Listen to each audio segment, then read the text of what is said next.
বৃষ্টির ভয়ে না বরং রীতিমতো ভারতীয় ব্যাটসম্যানরা যেভাবে প্রায় প্রত্যেক বলেই অস্ট্রেলিয়া বোলারদেরকে পিটিয়ে গোটা গ্রাউন্ড জুড়ে 4 ছক্কার বৃষ্টি শুরু করেছিল,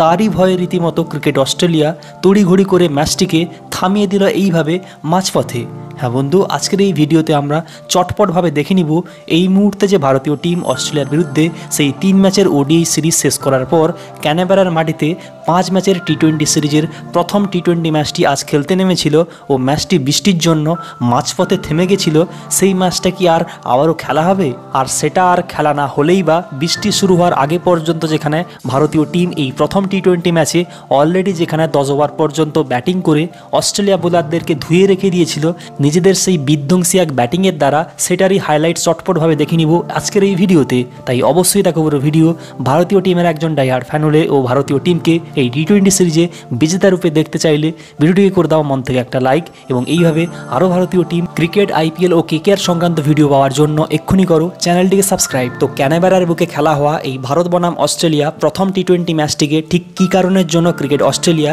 রীতিমতো জোর করেই মাঝপথে কল ড্রপ করে দিতে বাধ্য হলো সেটা তো বলছি, কিন্তু তার আগে বৃষ্টির কারণে যে ম্যাচটি মাঝপথে থমকে গেছিল সেই ম্যাচটি আর খেলা হবে কিনা সে নিয়ে বললে ম্যাচটি কিন্তু আর খেলা হবে না, কারণ এই ম্যাচটিকে ক্রিকেট অস্ট্রেলিয়া অফিসিয়ালিভাবে কল ড্রপ করে দিয়েছে। তাই আমাদেরকে কিন্তু সম্পূর্ণ ম্যাচ দেখার জন্য আবারও অপেক্ষা করতে হবে ভারত বনাম অস্ট্রেলিয়া দ্বিতীয় টি20 ম্যাচের জন্য। কিন্তু যাই হোক, কেনই বা আজ ক্রিকেট অস্ট্রেলিয়া রীতিমতো জোর করে ভয়ে এই ম্যাচটিকে মাঝপথে কল ড্রপ করে দিতে বাধ্য হলো সে কথা বললে ভারতীয় টিম কিন্তু আজ এই 5 ম্যাচের টি20 সিরিজের প্রথম টি20 ম্যাচটিকে যে ম্যানকা ওভাল ক্রিকেট স্টেডিয়ামে প্রথমে খেলতে নেমেছিল এবং যে ম্যাচে ভারতীয় টিম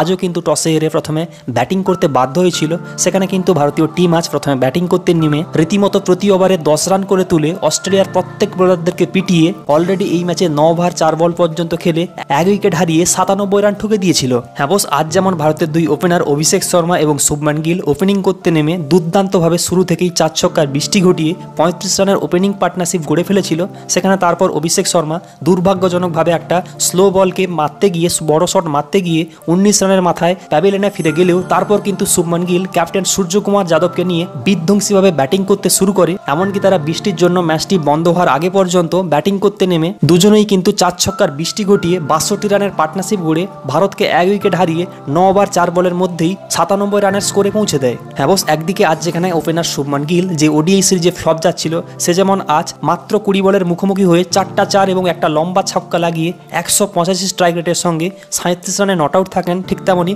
ক্যাপ্টেন সূর্যকুমার যাদব যে ভারতের হয়ে ব্যাক টু ব্যাক ভাবে ফ্লপ যাচ্ছিল, সেও কিন্তু আজ 24 বলের মুখোমুখি হয়ে 162 স্ট্রাইক রেটের সঙ্গে 3টা 4 এবং দুটো লম্বা ছক্কার সুবাদে 39 রানে নট আউট থাকেন। তাই ম্যাচটা যেখানে আজ অলরেডি প্রথমে বৃষ্টি শুরু হয় ও কিছুক্ষণ খেলা বন্ধ থাকায় অলরেডি 18 ওভারের ম্যাচ হয়ে গেছিল, সেখানে আবার এই ম্যাচে 9 ওভার 4 বলের পর আবারও বৃষ্টি শুরু হলে ক্রিকেট অস্ট্রেলিয়া ম্যাচটির জন্য আর অপেক্ষা না করেই কাট অফ টাইমের আগেই কিন্তু ম্যাচটিকে কল অফ করে দিতে বাধ্য হয়। হ্যাঁ বন্ধু, এই প্রথম টি20 ম্যাচটির জন্য যেখানে অফিসিয়াল কাট অফ টাইম ছিল 4:50 এবং যেখানে আর যদি ক্রিকেটের ডিএলএস নিয়ম অনুযায়ী ভারতীয় টিম আর ব্যাটিং করতে না নামতো, সেখানে কিন্তু আজ অস্ট্রেলিয়ার সামনে কাট অফ টাইম অনুযায়ী এই ম্যাচটিকে জেতার জন্য 5 ওভারে 71 রানের টার্গেট হতো। কিন্তু সেখানে আজ ক্রিকেট অস্ট্রেলিয়া কি করে, যেভাবে আজ ভারতের ব্যাটসম্যানরা বিধ্বংসীভাবে 4 ছক্কার বৃষ্টি করতে শুরু করেছিল, সেখানে আজ তারা রীতিমতোই কিন্তু এই ম্যাচটিকে কাট অফ টাইমের আগেই বন্ধ করে দেয় ভয়ের কারণে। কেননা তারা ভালো করেই জানতো কোচ গৌতম গম্ভীরের আন্ডারে যেভাবে ভারতীয় টিম গত 1 বছর জুড়ে প্রায় প্রত্যেকটা ম্যাচে বড় বড় টিমকে হারিয়ে প্রত্যেকটা সিরিজ জিতে আসছে,